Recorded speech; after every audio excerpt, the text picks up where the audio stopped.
যে দুর্গোৎসবে আমরা আয়োজন করেছি, আমরা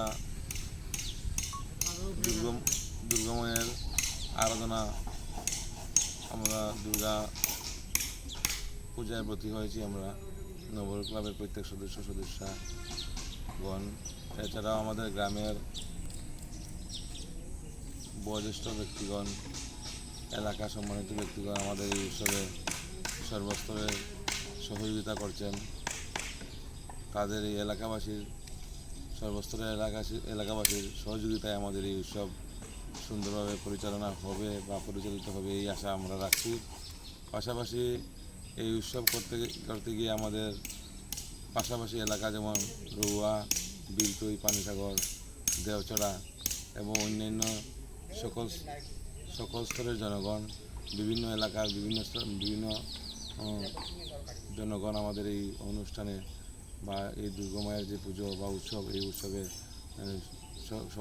সব রকমের আমাদের সহযোগিতা করবেন, এই আশা আমরা রাখছি। গত বছর আমাদের এই চামটিলা নবর ক্লাবের পূজা ছিল 25তম দুর্গা উৎসব।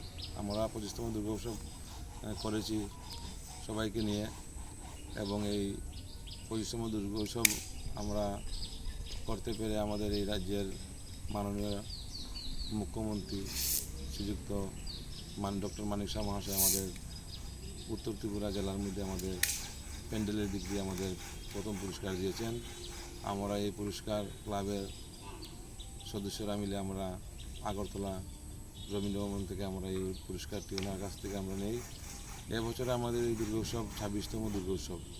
তা আমরা এবছরে আশা করছি প্রাকৃতিক এই যে অবস্থা, এই অবস্থার মধ্যেও আমরা আশা করছি এটা ভালো কিছু আপনাদের আমরা দিতে পারবো পূজার মধ্যে দিয়ে।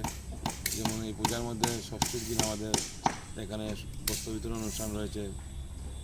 এই বস্ত্র বিতরণ অনুষ্ঠানের মধ্যে দিয়ে আমাদের এলাকার বিধায়ক রয়েছেন এবং অন্যান্য অতিথিরা উপস্থিত থাকবেন আশা করি। ওনাদের উপস্থিতির মধ্যে দিয়ে আমরা ষষ্ঠীর দিন আমাদের এই উৎসব, আমাদের এই প্যান্ডেল উদ্বোধন করব। তারপর আমাদের এই ষষ্ঠী পূজা থেকে শুরু করে ষষ্ঠী, সপ্তমী, অষ্টমী, নবমী এবং বিজয়া দশমী পর্যন্ত আমরা আশা রাখবো আমাদের চামটিলা এলাকার পাশাপাশি রুয়া, বিলটুই, পানিসাগর, দেওচড়া, তিলতই, অন্যান্য সকল জায়গার জনগণ আমাদের এই পূজা মণ্ডপে আসবেন, আমাদের এই পূজা মণ্ডপ দর্শন করবেন এবং মায়ের এই দুর্গা পূজায় অংশগ্রহণ করবেন, এই আশা আমরা রাখছি সকলের স্তরে, সকলের কাছে।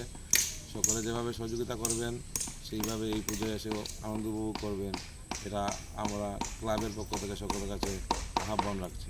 এবারকার পুজো আপনার বাজেট কত টাকা নির্ধারণ করেছেন? এবারের পুজো আমাদের গত বছরের দুর্গা পুজোর বাজেট ছিল প্রায় 14 লক্ষ টাকা, এবছর 11 থেকে 12 লক্ষ টাকা। আমরা খরচের দিক দিয়ে পুরোপুরি আমরা ফাইন্যান্স হতে পারিনি, তাই আমরা 11 থেকে 12 লক্ষ টাকার মধ্যে আমাদের মণ্ডপ সজ্জায় কোথাকার শিল্পী রয়েছেন? মণ্ডপ সজ্জায় রয়েছেন কলকাতার শিল্পী শ্রী কামাখ্যা সাহা মহাশয়, ওনার দ্বারা আমাদের এই প্যান্ডেল প্রতিমাতে ওনার বাজেট 4.5 লক্ষ টাকা। প্রতিমা শিল্পী কোথা থেকে আনছেন? আমাদের এই ধর্মনগরের লোকাল শিল্পী রয়েছেন, উনি ওই ধর্মনগর জুলকালপাট, উনি প্রতিমা শিল্পী। আলোকসজ্জায় রয়েছেন লোকাল শিল্পী সমীরণ দাস, উনি আমাদের এই আলোকসজ্জার কাজ করছেন। ডাকও আমাদের লোকাল ডাক রয়েছে। আমরা সকলকে আমরা দায়িত্ব দিয়ে এবারকার পুজোর পূর্ববর্তী সময়ে আমরা দেখতে পাচ্ছি যে আবহাওয়া আমাদের অনুকূলে নেই, অনেকটাই প্রত্যেকটা প্রযুক্তকে এটা ঝামেলায় ফেলে দিয়েছে। তো এই অবস্থায় আপনাদের এখন পর্যন্ত কতটুকু আশাবাদী যে সঠিক সময়ের মধ্যে আপনারা প্যান্ডেলটি প্রস্তুত করতে পারবেন?